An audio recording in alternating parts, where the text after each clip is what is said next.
Bismillah, alhamdulillah, wassalatu wassalamu ala rasulillahi, amma ba'd. Donc mes frères, mes sœurs, aujourd'hui je vais vous délivrer un certain nombre d'informations qui relèvent de la plus grande importance. Et je vais vous demander de les méditer, car la méditation est ce qui permettra à l'information de se frayer un chemin vers votre cœur. Si seulement vous écoutez ces informations-là, vous allez passer un bon moment, mais cela ne servira à rien au final. Donc il faut méditer pour que l'information arrive au cœur et devienne impactante, change vos vies. Et si vous ne savez pas comment méditer, je vous renvoie vers ma chaîne qui s'appelle Atteindre la piété.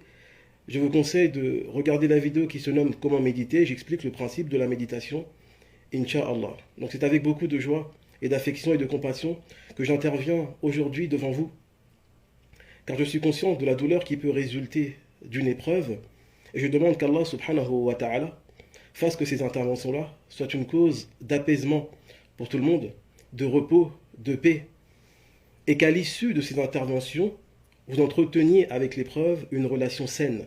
Comme l'a décrit Ibn al-Qayyim al-Jawziyya dans son livre Miftahu Dari Sa'ada, que le bonheur ne consiste pas à ne pas être éprouvé, Au contraire, le bonheur consiste à jouir de plusieurs bienfaits qu'Allah nous octroie, tout en étant éprouvé. Mais cependant, il faut posséder quelque chose de fort dans son cœur qui nous permet de surmonter l'épreuve. Et cette chose forte, c'est ce que nomme Ibn al-Qayyim al-Jawziyya la guidée. Lorsque ton cœur se remplit de cette guidée-là, alors tu ne seras plus effrayé par l'épreuve et tu ne seras plus attristé. Et il s'appuie sur la parole du Très-Haut lorsqu'il a dit « Faman ittaba'a hudaya fala khawfun alayhim wala hum yahzanun » Et ceux qui suivent ma guidée, ou bien celui qui suit ma guidée, ne sera pas effrayé et ne sera pas attristé. Donc lorsqu'on remplit son cœur de cette guidée et qu'on fait face à l'épreuve, on n'est pas attristé et on n'est pas effrayé.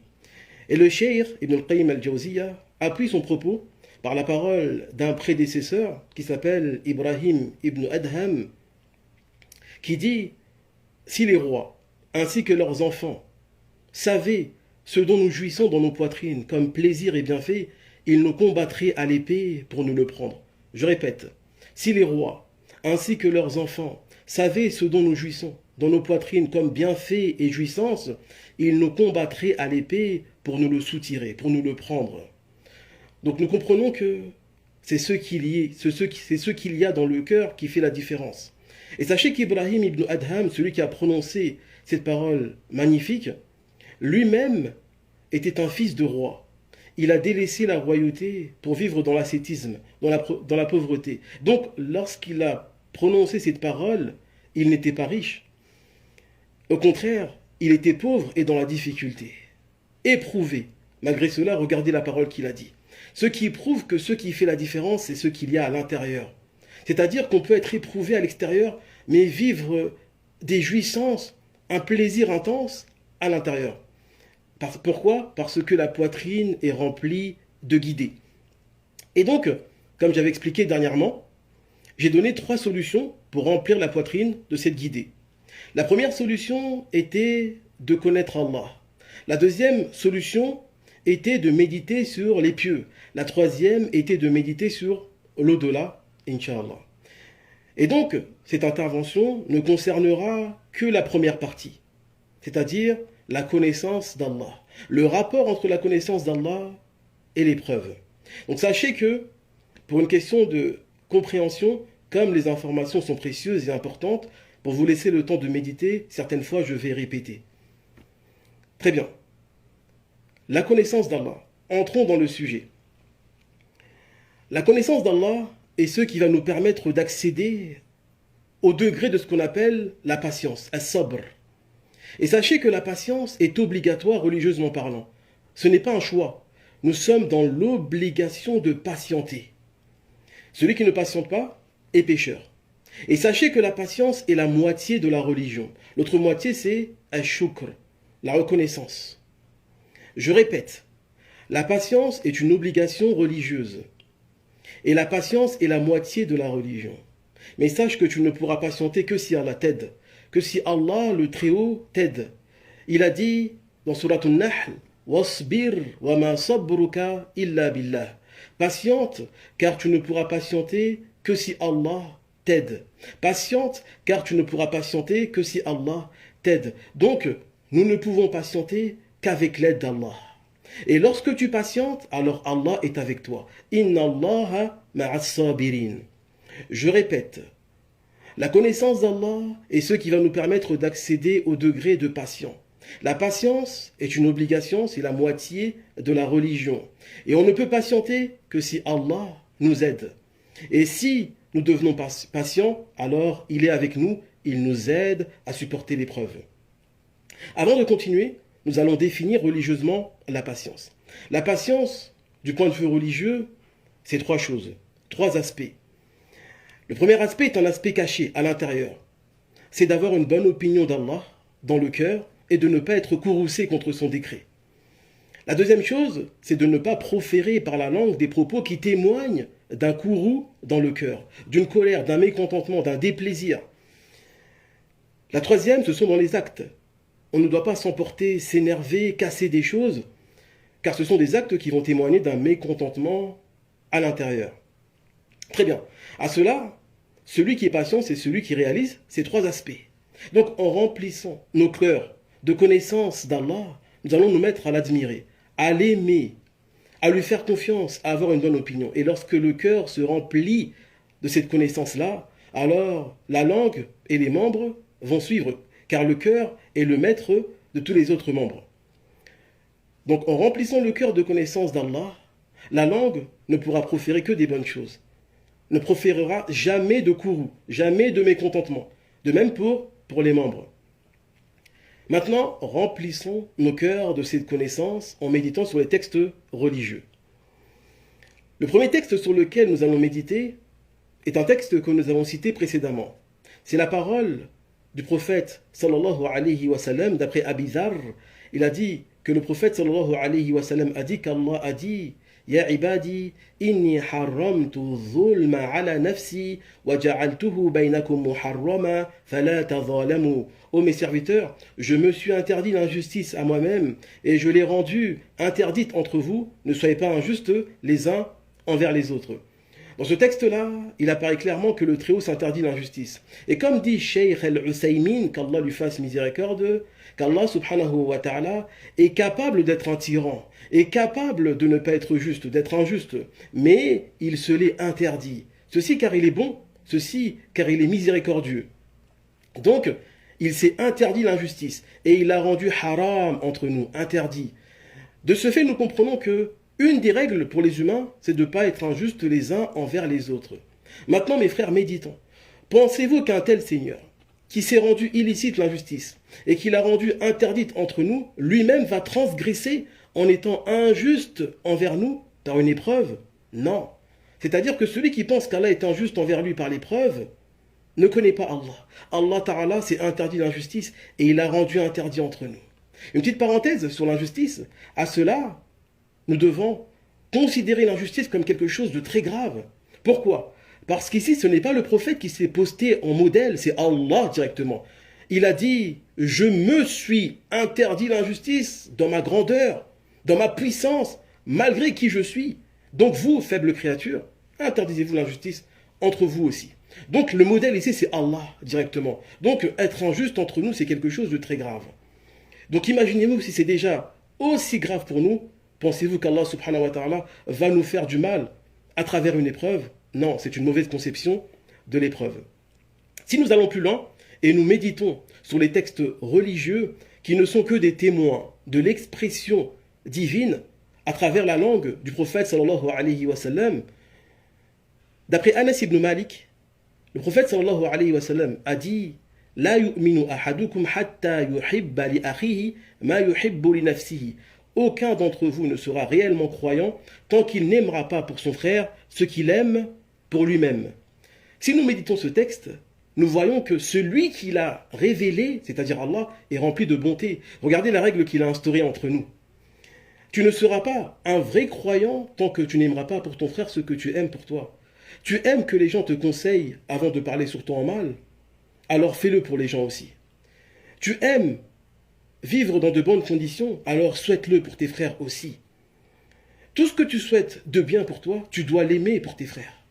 Et celui qui a légiféré cela est rempli de bonté. Et sachez qu'ici, aimer le bien pour ses frères est une obligation religieuse. La preuve réside dans ce hadith lorsque le prophète sallallahu alayhi wa sallam a dit « La yu'minu ahadukum » aucun d'entre vous ne sera réellement croyant. Il a nié la croyance, la foi. C'est ce qu'on appelle kamalul iman, la perfection de la foi. Et lorsqu'il y a ça dans un texte, ce qui suit est obligatoire, comme l'évoque Shir Salih al-Shir dans son explication de Arba'in al-Nawawiyya.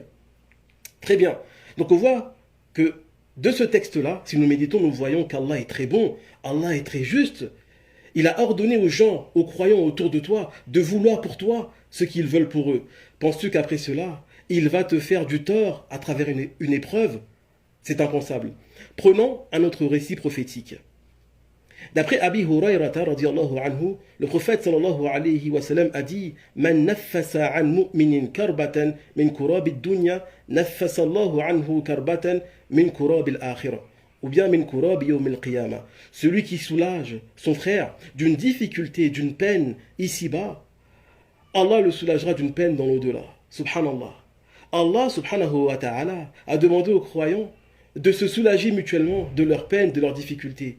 Pensez-vous qu'après, Allah subhanahu wa ta'ala va vous faire de la peine avec une épreuve? C'est impensable. Pourquoi légiférer de telles choses pour ensuite lui-même aller à l'encontre? Ce n'est pas pensable. Dans le même récit, le prophète sallallahu alayhi wa sallam continue en disant Man yassara an mu'sirin yassara Allahu alayhi fi dunya wal akhirah. Celui qui facilite à une personne qui est en difficulté du point de vue de la dette, Allah lui facilite ici-bas et dans l'au-delà. Subhanallah.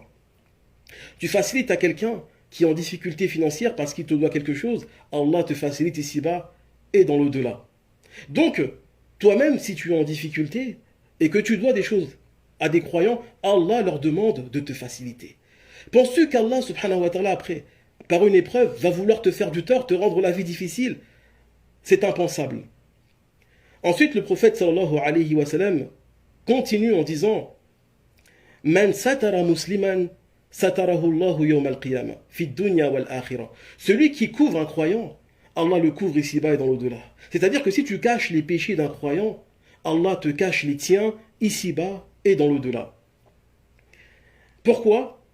Pour que tu aies une intégrité, tu gardes une intégrité devant les croyants. Donc Allah demande à ceux qui t'entourent parmi les croyants, si l'un d'entre eux parvient à voir tes péchés ou à entendre parler de tes péchés, il se doit de les masquer, de te couvrir. Penses-tu qu'un tel Seigneur, qui demande à ceux autour de toi d'être ainsi, va ensuite venir te faire du tort par une épreuve? C'est impensable. Ensuite, le prophète continue en disant Wallahu fi auni al-abdi ma kana al-abdu fi auni akhi. Et Allah ne cesse d'aider son serviteur tant que ce dernier aide son frère. Tant que tu aides ton frère, Allah ne cesse de t'aider.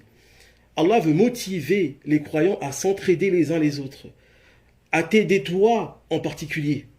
Penses-tu qu'après, il va t'éprouver pour te faire du mal? C'est impensable.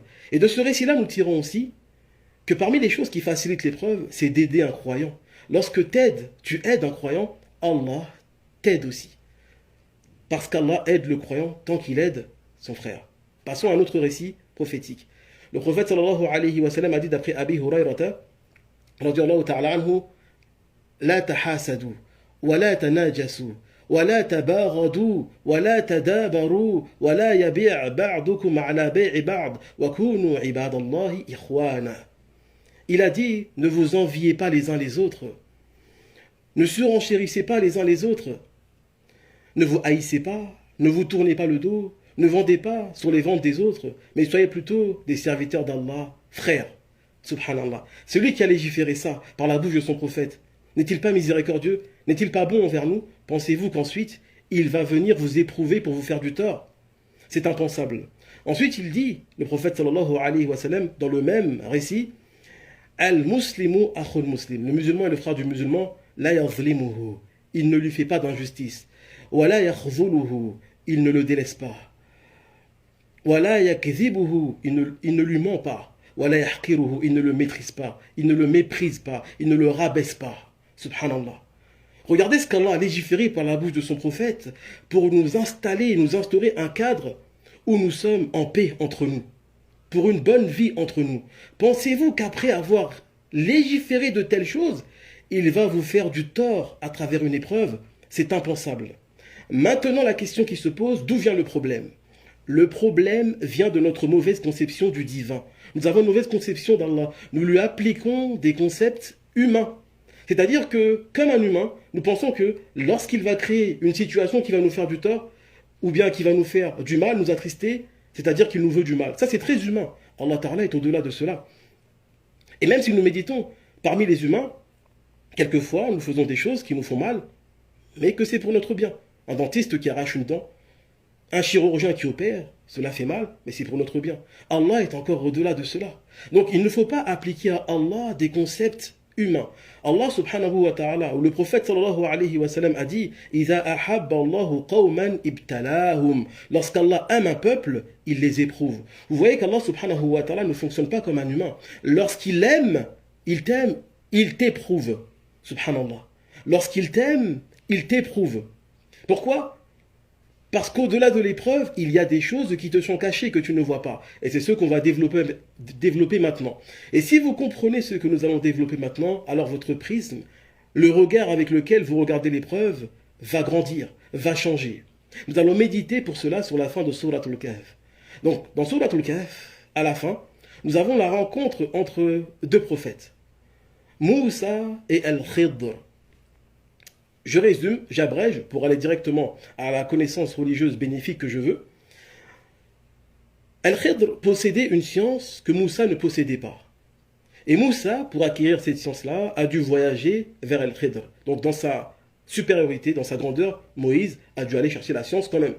Lorsqu'il est arrivé auprès d'Al-Khidr, il lui a demandé la permission de prendre la science de lui. Al-Khidr a accepté avec des conditions. Il ne devait l'interroger sur rien du tout. Et lorsqu'il l'aura terminé, il devait lui expliquer les raisons pour lesquelles il a agi de la sorte. Très bien. Donc, ils prirent la route. فَانْطَلَقَا حَتَّى إِذَا رَكِبَا فِي السَّفِينَةِ خَرَقَهَا. Lorsqu'ils ont pris le chemin avec Al-Khidr, ils sont montés sur un bateau. Ce bateau-là appartenait à des pauvres qui les ont portés gratuitement. Ils n'avaient que ce bateau pour vivre. Al-Khidr a percé le bateau. Il a fait un trou. Moussa s'est insurgé en disant... Subhanallah, comment tu peux percer ce bateau qui appartenait à des pauvres qui n'ont rien fait? Ils ont été bons envers nous. Et donc le Khidr a rappelé à Moussa que ce dernier ne devait l'interroger sur rien du tout, jusqu'à ce qu'il lui explique lui. Moussa s'en excusa. Ils continuèrent leur chemin. فَانْطَلَقَا حَتَّى إِذَا لَقِيَا غُلَامًا فَقَتَلَهُ. Plus grave que cela, ils ont pris leur chemin. Lorsqu'ils sont arrivés sur un terrain, ils ont vu des enfants en train de jouer. Al-Khidr a pris l'un des enfants, il l'a mis sur le côté, il lui a brisé la nuque comme c'est rapporté. L'enfant est mort. Moussa s'insurgea. Il dit أَقَتَلْتَ نَفْسًا زَكِيَّةً بِغَيْرِ نَفْسٍ لَقَدْ جِئْتَ شَيْئًا نُكْرًا. As-tu tué une âme qui n'a commis aucun péché? Tu as certes commis quelque chose d'immonde, de grave, d'horrible. Et le Khidr a rappelé à Moussa qu'il ne devait interroger sur rien. Ensuite, il s'est passé la troisième situation, jusqu'à ce que le Khidr dise à Moussa, qui n'a pas patienté, « Ceci marque la séparation entre toi et moi. Je vais maintenant t'expliquer les raisons pour lesquelles j'ai agi ainsi. » Il a précisé « وَمَا فَعَلْتُهُ عَنْ أَمْرِي » Tout ce que j'ai fait, ce n'est pas de moi. C'est Allah qui m'a demandé de le faire. C'est-à-dire, percer le bateau, Allah m'a demandé de le faire. Tuer l'enfant, Allah m'a demandé de le faire. Maintenant, il va expliquer à Moussa pourquoi est-ce qu'il a fait cela. Il a dit أما السفينة فكانت لمساكين يعملون في البحر فأردت أن أعيبها وكان وراءهم ملك يأخذ كل سفينة غصبا. Concernant le bateau, il appartenait à des pauvres qui vivaient sur la mer de ce bateau-là, c'est-à-dire de la pêche. Mais il y avait au-devant d'eux un roi injuste qui saisissait tous les bateaux de manière injuste. Alors, les commentateurs du Coran ont expliqué cette partie. Qu'est-ce que cela signifie? C'est-à-dire que ces pauvres-là, avec ce bateau-là, allaient au-devant d'un roi qui, lorsqu'il voyait un bateau qui lui plaisait, le prenait de force. Que s'est-il passé? Lorsqu'ils sont arrivés, eux, devant le roi a vu le bateau, il a vu la brèche, il les a laissés passer. Il a dit, je ne veux pas de ce bateau. Il est abîmé. Et donc, ils ont raccommodé la brèche et ils ont continué la pêche, à vivre de leur bateau. Très bien. Méditons maintenant, mes frères. Les pauvres, lorsqu'ils ont vu le bateau percer au début de l'histoire, quel fut leur sentiment à votre avis? Étaient-ils contents ou tristes? Ils étaient peinés, attristés, affligés. Mais regardez le résultat, ce que nous ne voyons pas, le côté caché dont je parle. Au final, lorsqu'ils sont arrivés devant le roi, imaginez-vous la scène. Plusieurs bateaux qui arrivent au port de ce roi-là, il les saisit, injustement, et il fait descendre les propriétaires du bateau. Et lorsque c'est le tour des pauvres, alors qu'ils ont vu plusieurs personnes dont on saisissait le bateau, lorsque c'était leur tour, le roi a dit « Je ne veux pas de votre bateau, il est abîmé, partez ». Imaginez-vous la joie. C'est-à-dire que ce trou-là n'était plus une épreuve, c'est devenu un bienfait. Il pouvait même, peut-être même qu'il avait envie de remercier celui qui a fait ce trou. Et donc on voit que, en apparence, une chose peut nous paraître douloureuse, mais en réalité, elle est remplie de bienfaits et de miséricorde. Et ce côté-là, on ne le voit pas, mais il existe bel et bien, comme Allah, le Très-Haut, nous explique dans cette sourate. Très bien. Nous comprenons de cela qu'Allah nous fait beaucoup de bien avec des choses douloureuses. La partie visible, le bateau percé. La partie cachée, le salut devant le roi. Ils ont pu garder leur bateau. Nous passons à l'enfant. Quant à l'enfant, le Khidr a expliqué à Moïse pourquoi est-ce qu'il a tué cet enfant qui n'a commis aucun péché. Il lui a dit وَأَمَّا الْغُلَامُ فَكَانَ أَبَوَاهُ مُؤْمِنَيْنِ فَخَشِينَا أَن يُرْهِقَهُمَا طُغْيَانًا وَكُفْرًا. Quant à l'enfant, il a dit ses deux parents étaient croyants et nous avons craint que cet enfant les pousse à la rébellion et à la mécréance. فأردنا أن يبدلهما ربهما خيرا منه زكاة وأقرب رحمة. Et ton Seigneur a voulu l'échanger contre un enfant qui est beaucoup plus pur et beaucoup plus miséricordieux. Donc, méditons sur cette partie. Nous comprenons de cette partie que cet enfant-là allait mener ses parents à la mécréance, à la rébellion contre Allah. Quel sera leur sort dans l'au-delà? L'enfer éternel. En enlevant, en arrachant aux parents cet enfant, Allah les a préservés de l'enfer éternel. Et il ne les a pas laissés comme ça. Il l'a remplacé par un enfant beaucoup plus pur et beaucoup plus pieux. Très bien. Revenons au début de l'histoire. Lorsque les parents voient l'enfant mort, que se passe-t-il? Quel est leur sentiment? Ils sont attristés. Ils sont peinés. Ils sont affligés. Très bien. La finalité lorsqu'ils verront au jour dernier. Lorsqu'ils verront l'enfer de leurs yeux, cet enfer qu'Allah a décrit dans le Coran à plusieurs reprises, qui arrache la peau du crâne, qui calcine les peaux, l'arbre de Zakkoum, l'eau bouillante. Qu'est-ce qu'ils se diront? Ils se diront Alhamdulillah qu'Allah nous a repris cet enfant et que nous ne sommes pas rentrés dans cet enfer, que ce n'est pas devenu notre refuge. Et donc, c'est ces deux côtés dont je vous parle. L'épreuve a deux côtés. Un côté visible qui est douloureux, qui n'est pas agréable, qui est affligeant, mais un côté caché qui est plein de miséricorde et plein de bonté. Ainsi est Allah. Ainsi doit être votre prisme. Vous devez regarder une épreuve sous les deux angles. Lorsqu'Allah aime un serviteur, il l'éprouve. Allah a aimé les gens du bateau. Allah a aimé ses parents. C'est pour ça qu'il les a éprouvés. Mais nous, des fois, notre vision s'arrête à la partie visible, c'est-à-dire la partie douloureuse. Ça me fait mal, je suis triste, pourquoi moi? Alors qu'on voit qu'il y a, au-delà de l'épreuve, des choses que nous ne voyons pas. Maintenant que vous connaissez cela, vous devez appliquer. C'est-à-dire que lorsqu'il vous arrive quelque part, ta voiture ne démarre pas le matin, tu te dis, Alhamdulillah, peut-être que j'allais mourir, moi et toute ma famille, en allant au travail. Tu n'as pas pu te marier avec une sœur, tu te dis, Alhamdulillah, peut-être que j'allais lui faire du tort et que j'allais rentrer en enfer. Elle allait demander des comptes au jour dernier. Ou peut-être qu'elle allait me détourner de la droiture. Je n'ai pas pu travailler, avoir tel poste. Alhamdulillah, peut-être que j'allais faire une rencontre très mauvaise qui allait me faire du tort. Donc je vous laisse spéculer sur ce qui aurait pu arriver, car on ne connaîtra jamais. Et des fois, Allah nous fait connaître la sagesse. Mais on doit être convaincu qu'il y a une sagesse derrière. Qu'il y a un côté caché plein de miséricorde et plein de bonté. Ainsi, si nous abordons l'épreuve de cette manière-là, alors nous serons apaisés. Très bien. Je résume cette partie. Donc j'ai dit, connaître Allah va nous servir à remplir nos cœurs d'amour, d'affection envers Allah, de bonne opinion, de confiance, d'admiration. Et donc, cela va nous servir à aborder l'épreuve de la bonne manière. Et connaître Allah nous permet de savoir que l'épreuve a deux visages, un côté apparent douloureux et un côté caché rempli de miséricorde. C'est ce qui nous permet d'avoir une relation saine à l'épreuve. Je continue. Et donc cette partie-là, j'attire votre attention, elle est très importante. Si vous devez retenir une seule chose de cette intervention-là, c'est celle-ci. Connaître Allah va nous servir à connaître ses attributs. Et donc, va nous servir à nous parer, à nous vêtir des attributs divins, nous aussi. Et lorsque tu te pares des mêmes attributs qu'Allah, Allah est avec toi.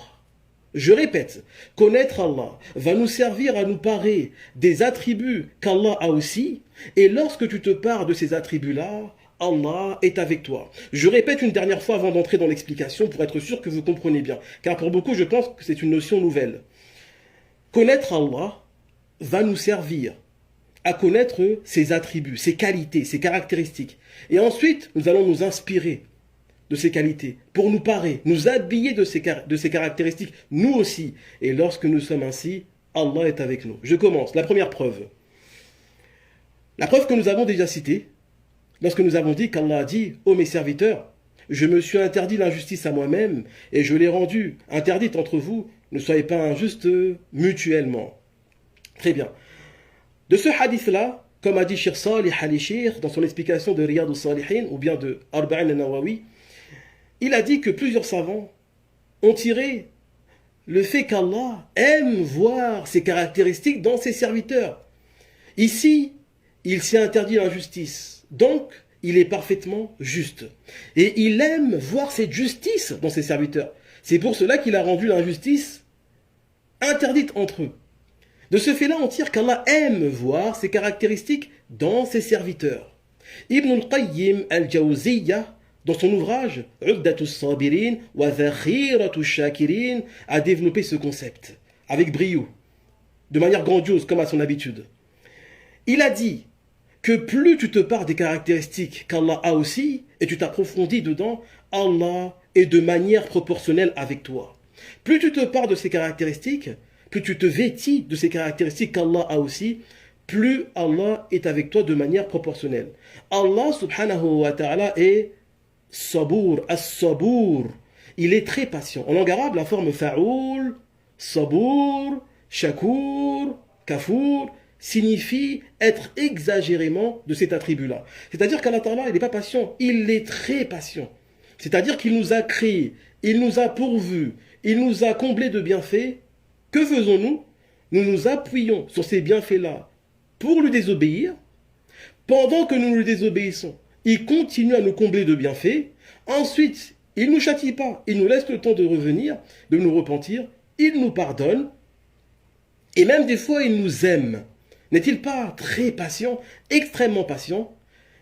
Alors, si toi aussi, de ton côté, tu te pares de cet attribut, c'est-à-dire que tu deviens très patient avec les serviteurs d'Allah, tu leur pardonnes, tu es patient avec eux lorsqu'ils font des erreurs, tu es patient avec eux lorsqu'ils sont ignorants, tu es patient avec les enfants, tu es patient avec ton épouse, Allah est avec toi de manière proportionnelle, comme l'explique Ibn al-Qayyim al-Jawziyya.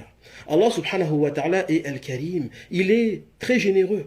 Si toi aussi, tu te pares de cette caractéristique-là, la générosité, tu donnes aux serviteurs d'Allah, tu partages de tes biens, ta voiture, ta maison, ton argent, ta science, ton temps, Allah est avec toi de manière proportionnelle. Allah subhanahu wa ta'ala est shakour, ou bien il est ghafour, très pardonneur. Si toi aussi tu pardonnes aux serviteurs d'Allah leurs erreurs, leur ignorance, surtout les erreurs légères, Allah est avec toi de manière proportionnelle. Donc plus tu te pares des caractéristiques qu'Allah aussi a, plus Allah est proportionnellement avec toi. Et là c'est grandiose.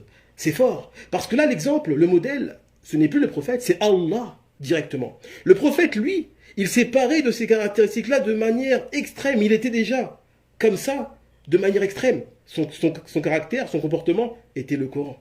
Il était extrêmement généreux, extrêmement bon.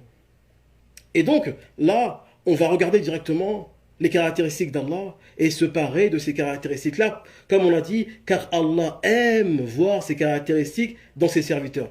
Et si Allah est avec toi, sache que tu n'es plus tout seul et que tu ne portes pas l'épreuve seul. Tu es accompagné du Créateur de l'univers. L'épreuve te paraîtra légère, l'épreuve te paraîtra facile, l'épreuve te paraîtra même agréable. Je répète tout ce que j'ai dit, Inch'Allah, en résumé. Nous allons connaître Allah pour remplir nos cœurs d'amour, d'espoir, d'admiration, de confiance, de bonne opinion. Tout cela va nous permettre d'avoir une bonne relation à l'épreuve. Et aussi nous allons connaître Allah car cela nous permet de savoir que l'épreuve a deux faces, une face douloureuse et une face remplie de miséricorde. Deuxièmement, nous allons apprendre à connaître Allah pour nous parer de ses caractéristiques divines, nous aussi s'imprégner de ses caractéristiques, car plus on en a, et plus Allah est avec nous de manière proportionnelle, comme a dit Ibn al-Qayyim al-Jawziyya. Très bien. Entre parenthèses, il y a une autre manière aussi d'être dans cette compagnie divine, al-Ma'iyya, avec Allah. C'est avec les œuvres surérogatoires, comme nous allons le voir. Entre parenthèses, avant de passer à cette partie-là, je vous rappelle ce qui s'est passé dans la vie du prophète sallallahu alayhi wa sallam, lorsqu'il était avec Abu Bakr as-Siddiq dans la grotte. Lorsqu'il s'est caché, lorsqu'il a voulu émigrer vers la ville de Médine et qu'il était recherché par les associateurs qui voulaient le tuer. Il était dans la grotte, les associateurs étaient juste au-dessus. Abu Bakr as-Siddiq a dit au messager d'Allah, si seulement ils baissaient leurs yeux, ils nous verraient. Le prophète sallallahu alayhi wa sallam a dit, Abu Bakr, ya Abu Bakr, que dis-tu de deux personnes dont Allah est le troisième? Subhanallah. Que dis-tu de deux personnes dont Allah est le troisième? C'est-à-dire qu'Allah était avec eux. C'est pour ça que vous voyez que le prophète sallallahu alayhi wa sallam, lors de cette épreuve, il est recherché par les associateurs, ils veulent le tuer, il est totalement apaisé. Pourquoi? Parce qu'Allah est avec lui. Lorsque tu te pares des caractéristiques qu'Allah a aussi, Allah est avec toi de manière proportionnelle. Très bien. L'autre manière de jouir de cette compagnie, ce sont les œuvres surérogatoires. Comme dans le hadith Qudsi, saint, d'après Abi Huraira, je vais directement au point qui m'intéresse dans le hadith. Le prophète sallallahu alayhi wa sallam a dit qu'Allah a dit Ma taqarraba ilayya abdi bi shay'in ahabba ilayya mimma aftaradtuhu alayhi. Mon serviteur ne se rapproche de moi pas plus par une chose que j'aime plus que les œuvres obligatoires. Donc tu ne peux pas te rapprocher d'Allah par mieux que les obligations. La prière, le jeûne, la zakat, le hajj, ça c'est ce qu'il y a de mieux. Si tu ne fais pas ça, tu n'as pas encore décollé. Tu n'avances même pas encore vers Allah. Donc ça c'est la base. Il faut déjà faire les œuvres obligatoires. Ensuite, le très haut continue en rapportant la parole d'Allah qui dit وَمَا يَزَالُ عَبْدِي يَتَقَرَّبُ إِلَيَّ بِالنَّوَافِلِ حَتَّى أُحِبَّهُ. Donc mon serviteur ne cesse de se rapprocher de moi par les œuvres surérogatoires jusqu'à ce que je l'aime. Et donc nous voyons que nous arrivons à atteindre l'amour d'Allah, non pas par les œuvres obligatoires, mais par les œuvres surérogatoires. Les œuvres obligatoires, c'est la base, il faut les faire. Mais les œuvres obligatoires, comme leur nom l'indique, sont obligatoires. Si tu ne les fais pas, tu es pécheur. Il y a une menace, il y a l'enfer. Tu es obligé, tu es contraint. Par contre, les œuvres surérogatoires, ça vient de toi. C'est toi qui le fais de ton propre gré. Si tu ne le fais pas, tu n'es pas pécheur. Et c'est avec les œuvres surérogatoires qu'on avance vers Allah jusqu'à ceux qui nous aiment. Donc l'amour d'Allah se gagne par les œuvres surérogatoires après les œuvres obligatoires. Et le très haut continue en disant et lorsque je l'aime, je suis son ouïe avec laquelle il entend. Et lorsque je l'aime, je suis sa vue avec laquelle il voit. Ensuite il dit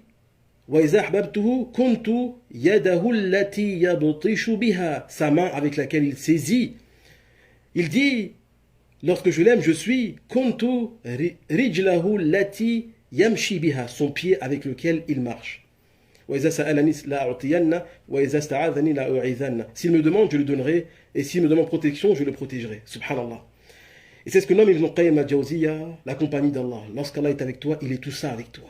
Nous ne sommes pas des soufis, nous ne sommes pas min ahli al-hulul, Allah Ta'ala ne fait pas un avec nous, il ne devient pas un pied ni une main. Cela veut dire qu'il va t'aider dans ces qualités-là. C'est-à-dire que tu verras le bien, il t'éloignera du mal. Tu entendras le bien, il t'éloignera du mal. Tu verras des choses que tu ne vois pas sans cette aide-là, tant qu'il n'est pas avec toi. Et donc on voit qu'on arrive à atteindre la compagnie d'Allah par les œuvres surérogatoires. Donc les prières en plus, mes frères, le jeûne en plus, les aumônes en plus, le zikr en plus, la lecture du Coran en plus, tout ça ce n'est pas rien. Ça te permet d'atteindre l'amour d'Allah et ensuite il est avec toi. Et comme nous avons dit, lorsqu'Allah est avec toi, il t'aide à porter l'épreuve. L'épreuve devient légère. Donc si tu veux t'alléger l'épreuve, multiplie tes œuvres surérogatoires. Donc je répète et je résume ce que j'ai dit jusqu'ici. Nous avons dit que il faut connaître Allah pour remplir son cœur de bonne opinion. Et ensuite, cela nous permet aussi de voir que l'épreuve a deux aspects. Qu'Allah Ta'ala nous éprouve de manière visible, mais de l'autre côté, le côté caché est plein d'amour, de miséricorde et de bonté. Et que celui qui apprend à connaître Allah va connaître ses caractéristiques, il va s'efforcer de s'imprégner, de lui aussi se parer de ses caractéristiques divines pour qu'Allah soit avec lui. Et lorsqu'Allah est avec toi, il sera avec toi proportionnel à ces caractéristiques que tu possèdes. Et il va t'aider dans l'épreuve, tu ne seras plus seul. Nous avons dit aussi que les œuvres surérogatoires aident à atteindre cette compagnie divine, et donc tu n'es plus seul, Allah t'aide. Très bien, la dernière partie, Inch'Allah, qui est en rapport avec l'épreuve, la connaissance d'Allah et la patience. Le Très-Haut a dit « Bashir sabirin » الذين إذا أصابتهم مصيبة قالوا إنا لله وإنا إليه راجعون. Annonce la bonne nouvelle aux patients qui, lorsqu'ils sont touchés par une épreuve, disent « Nous appartenons à Allah et c'est vers lui que le retour se fera. » Très bien. Sachez que dans le principe coranique, Allah subhanahu wa ta'ala soulève toujours la problématique. Il veut que tu sois patient pour atteindre cette bonne nouvelle. Et donc il te donne la solution. Il dit « قالوا إنا لله وإنا إليه راجعون. » Très bien. Sachez qu'ici, lorsqu'Allah dit, ils disent, nous appartenons à Allah, et c'est vers lui que se fera le retour, Allah ne veut pas que tu le dises seulement, mais tu dois y croire. Ça devient une croyance ferme en toi. Qu'est-ce que cela signifie? Tu dois être convaincu que tu ne t'appartiens pas. Tu appartiens à un être supérieur. Ton corps ne t'appartient pas. Tes enfants ne t'appartiennent pas. Ta maison ne t'appartient pas. Tes biens ne t'appartiennent pas. Tu appartiens à Allah. Et donc, si tu es convaincu que tu es tel un bien qui appartient à un propriétaire, il fait ce qu'il veut de son bien. Lorsque tu as une voiture, tu fais ce que tu veux de ta voiture, personne n'a le droit de te dire quoi que ce soit. C'est pareil, tu appartiens à Allah, il fait ce qu'il veut de toi. Très bien, nous allons faire la relation avec ce que nous avons vu avant. Nous avons dit qu'Allah est juste, Allah est bon, Allah est doux, Allah est patient. Donc tu appartiens à ce Seigneur-là. Tu n'appartiens pas à n'importe qui. Tu appartiens à Allah, à ce Seigneur qui s'est interdit l'injustice, à ce Seigneur qui est bon, qui est doux, qui est patient. Donc, sache que, quoi qu'il fasse de toi, il ne sera jamais injuste envers toi. Tu appartiens à un être qui est juste envers toi. Il ne te surchargera pas d'une épreuve qui est au-dessus de ta capacité. Il patientera avec toi. Il sera miséricordieux envers toi. Donc cela est apaisant. Tu n'appartiens pas à n'importe qui. Tu appartiens à Allah, ce Seigneur qui s'est interdit l'injustice. Et cela doit t'apaiser lors de l'épreuve. Lorsqu'il fait de toi ce qu'il veut, il t'éprouve. Sache qu'il est juste. Sache qu'il y a plein de miséricorde car tu lui appartiens. Très bien, cela ne suffit pas. Il faut croire aussi que c'est vers lui que nous reviendrons. Wa inna ilayhi raji'un. Et donc, tu reviendras vers Allah. Tu dois être convaincu qu'il y aura un retour vers lui. Et lorsque tu reviendras vers lui, il t'interrogera sur cette patience-là lorsqu'il t'a éprouvé. Et si tu agis comme il faut, tu étais convaincu que tu lui appartenais, tu avais une bonne relation à l'épreuve, sache qu'il t'accueillera de la bonne manière. Tu seras agréé, tu seras heureux, à l'abri de la peur, de la frayeur. Mais sache que si tu t'es courroucé, tu as une mauvaise opinion d'Allah, tu retourneras aussi vers lui. Mais cette fois, il sera en colère contre toi. Tu rendras des comptes. Il t'interrogera sur ce courroux, sur cette mauvaise opinion. Donc, si tu agis de la bonne manière, tu as une bonne opinion d'Allah, tu sais que tu lui appartiens, tu ne t'appartiens pas et que tu reviendras vers lui. Il a dit « Ulaika alayhim salawatum min rabbihim wa rahma » Il dit à ceux-là, sur cela est la prière de leur Seigneur. Subhanallah. Lorsque tu es patient, Allah prie sur toi. Qu'est-ce que cela signifie? C'est-à-dire qu'il fait tes éloges, comme disent les commentateurs du Coran, auprès des anges élevés. Subhanallah. Le meilleur être fait tes éloges dans la meilleure assemblée. Il dit, regardez mon serviteur un tel, lorsque je l'ai éprouvé, il a agi de la bonne manière, il a une bonne opinion, il a patienté comme il le fallait. Et donc, il est fier de toi. Il fait tes éloges auprès des anges élevés. C'est ça la prière. Wa rahma, il va te faire descendre, il va faire descendre sur toi une miséricorde, quelque chose d'apaisant qui va envahir ton cœur. Wa ulaika humul muhtadoun, et voilà les bien guidés. Sache que, à l'issue de cette épreuve-là, si tu agis de la bonne manière, tu vas grandir, tu vas évoluer, tu vas jouir d'une guidée plus grande. C'est-à-dire que avant une épreuve, nous sommes sur une certaine guidée. Mais lorsque nous agissons de la bonne manière après l'épreuve, la guidée a grandi. Tu as accès à une guidée supérieure à celle dans laquelle tu étais précédemment. Donc, mes frères, cela vaut la peine de patienter. Cela vaut la peine de faire partie des patients. Car la récompense, la rétribution est grande. Et Allah, subhanahu wa ta'ala, est plus savant. Et sur ça, je m'arrête. Wassalamu alaikum wa rahmatullah.